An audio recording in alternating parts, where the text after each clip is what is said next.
पश्चिम बंगाल में इस बार की ईद बाकी सालों से बिल्कुल अलग रही।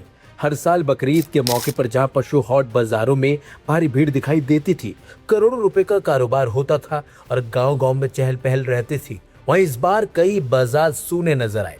गाय और भैंस की कुर्बानी पर सख्ती और नए नियमों की वजह से न सिर्फ मुस्लिम समुदाय परेशान दिखा, बल्कि सबसे ज्यादा गुस्सा उन हिंदू व्यापारियों में दिखाई दिया जिनका पूरा कारोबार इसी सीजन पर टिका रहता है।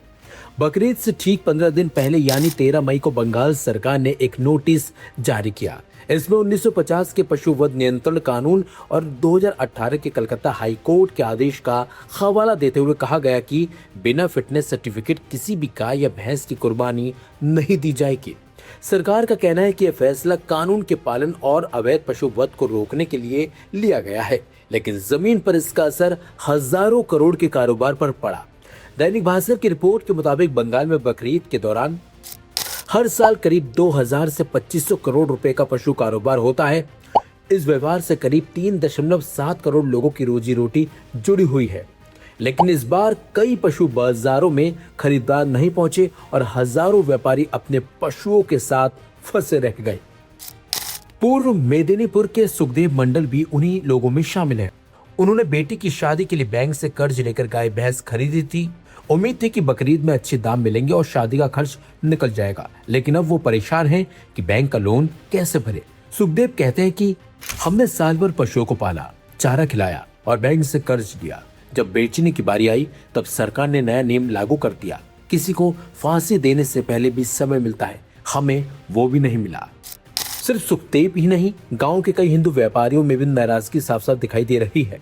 एक दूसरे हिंदू व्यापारी का कहना है कि गांव के दलित और गरीब हिंदू परिवार साल भर पशु पालते हैं और बकरीद के समय उन्हें बेचकर कमाई करते हैं, लेकिन इस बार पूरा कारोबार ठप हो गया।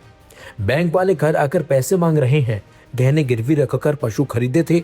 अब हालत ऐसी हो गई कि समझ नहीं आ रहा क्या करे।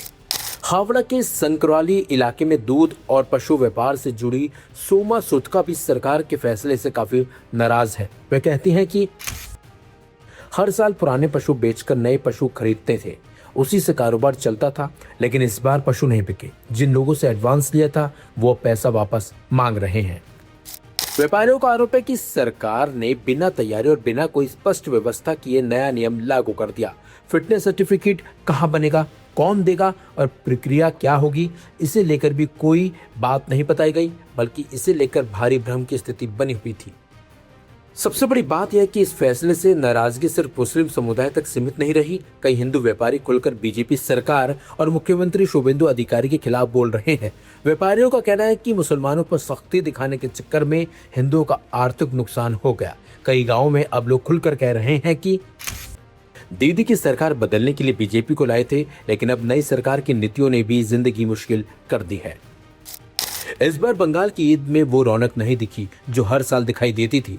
कई बाजार खाली रहे, हजारों पशु बिना बिके रह गए और जिन परिवारों को इस सीजन से साल भर की कमाई की उम्मीद थी, वे अब कर्ज और आर्थिक संकट में फंसते नजर आ रहे हैं।